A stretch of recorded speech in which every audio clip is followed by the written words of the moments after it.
Hello, everyone. Welcome back to today's military commentary program. The world has witnessed one of the most brutal and sophisticated airstrike campaigns in modern warfare history. The United States and its ally Israel unleashed waves of precision firepower to carry out a comprehensive decapitation strike against the upper structure of the Islamic Republic of Iran. And what was the result?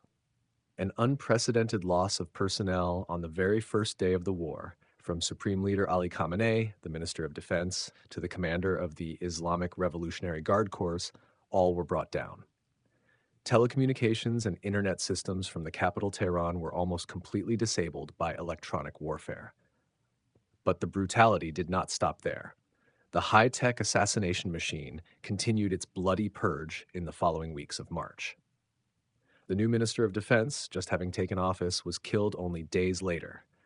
By mid-March, core strategic and security officials were also successively located and eliminated, a rare, thorough eradication of top leadership in military history. According to traditional military logic, a country entering war under such conditions, when the brain is destroyed, the nervous system severed, and close aids immediately wiped out, would be completely paralyzed. An army without command would fall into panic, disintegration, and surrender. Yet paradoxically, on the battlefield, Iran's war machine has shown no signs of collapse or loss of control. Underground bases continue to operate, swarms of UAVs still take off, and notably, waves of ballistic missiles continue to rain down on US and Israeli bases in the Gulf region. Iran's system seems immune to decapitation strikes. This frightening resilience does not come from a miracle, but from an extremely calculated strategic design. It is called the Mosaic Defense Doctrine, and today we will dissect how this unique military doctrine operates, how a nation can use decentralized warfare to overcome record leadership losses and directly confront the world's leading superpower. To understand today's Mosaic defense structure, we must go back more than 2 decades and examine the geopolitical events that shaped their military thinking. The defining event was the US invasion of Iraq in 2003. Iranian military analysts, watching from not far beyond the border, witnessed firsthand how Saddam Hussein's highly centralized state and military apparatus collapsed in just 3 weeks. The US military used overwhelming air power to deliver a shock and awe strike, bombing command centers in the capital to ruins. When the command center disappeared, Iraqi tank divisions, though fully equipped, became like headless snakes. Without orders from above, local commanders did not know what to do, and an army of hundreds of thousands quickly disintegrated.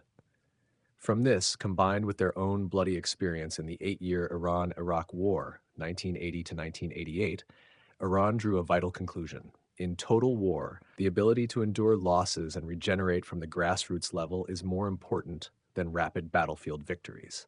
Around 2005, under the direction of General Muhammad Ali Jafari, commander of the Islamic Revolutionary Guard Corps, Iran began a comprehensive restructuring. They acknowledged a physical reality. They could not match the superior firepower of the US military head-on. If the enemy excels at locating and decapitating central command, the only solution is to create a body with no single head to cut off. Thus, the Mosaic defense model was born.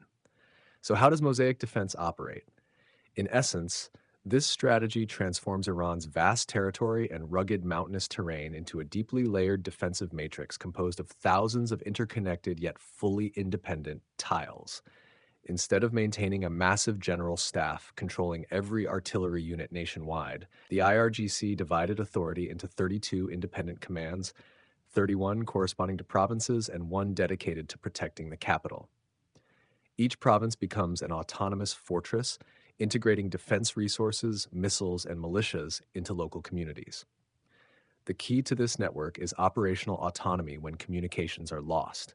When war broke out, the US and Israel used intense electronic warfare to sever all communications and satellite internet. Central command fell silent. In Saddam Hussein's model, this would have meant the end. But for Iran, it triggered automatic contingency scenarios.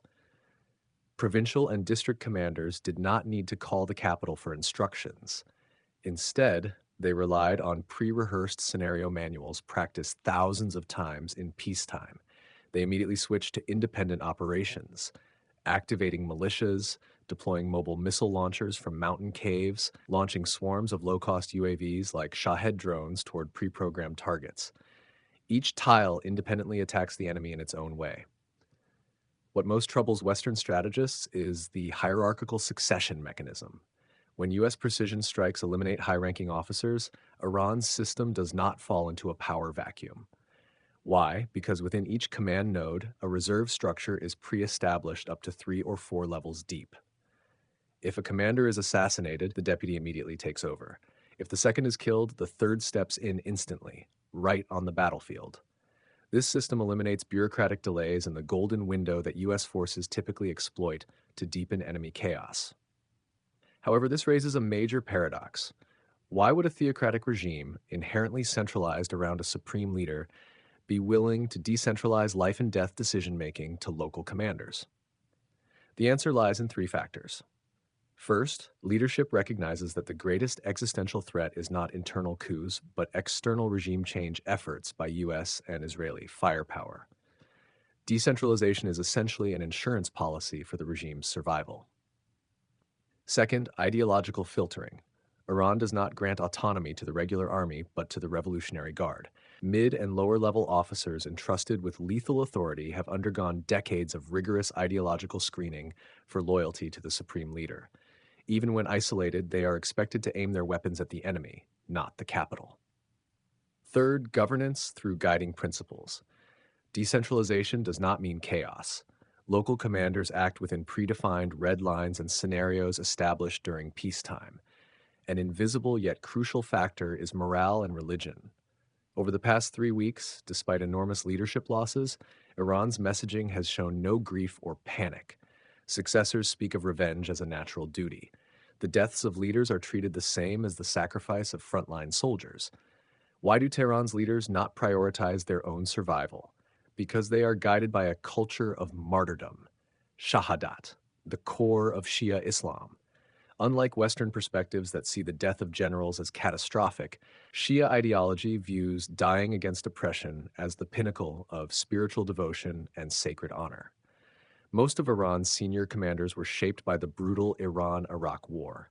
Their culture places commanders on the front lines, where death is an accepted occupational risk. By erasing the distinction between the value of a supreme leader's life and that of an 18-year-old militia fighter, the system creates a powerful psychological weapon. Instead of demoralizing troops, leadership losses intensify their will for revenge and reinforce the legitimacy of the war.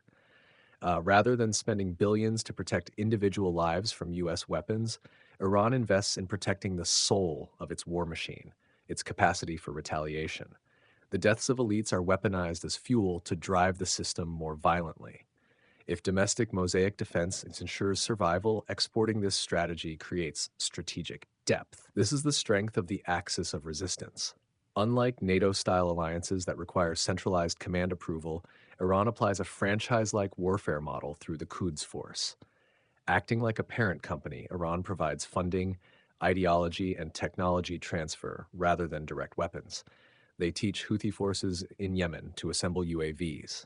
They guide Hezbollah in Lebanon to convert rockets into precision-guided missiles in underground facilities. Each group becomes a large tile, further subdivided into autonomous operational zones. Thus, even when the US and Israel eliminate liaison officers or destroy large depots, this ring of fire does not collapse. Based on unified front principles, when Tehran is attacked, the Houthis escalate attacks in the Red Sea, militias launch UAVs at US bases, and all actors automatically share the fire without needing orders. The US and Israel may possess superior conventional military power and precision strike capabilities. But through mosaic defense, Iran demonstrates a chilling truth of asymmetric warfare. You can crush the queen ant, but millions of worker ants will not stop biting you. This decentralized model, combined with strict ideological discipline and a cultural acceptance of death, has turned Iran into a resilient, faceless war entity with enormous operational inertia. It forces superpowers into costly wars of attrition, searching for a critical weak point that simply does not exist. How will this confrontation end when cutting-edge technology collides with a network that has no single critical vulnerability? What do you think about the real effectiveness of the mosaic defense model? And what new doctrines might the US and Israel need to counter Iran's fragmented war machine? Leave your thoughts in the comments below so we can discuss further. Thank you for watching Military Commentary. Don't forget to like, share, and subscribe if you found these analytical perspectives valuable. And now, goodbye, and see you in the next episode.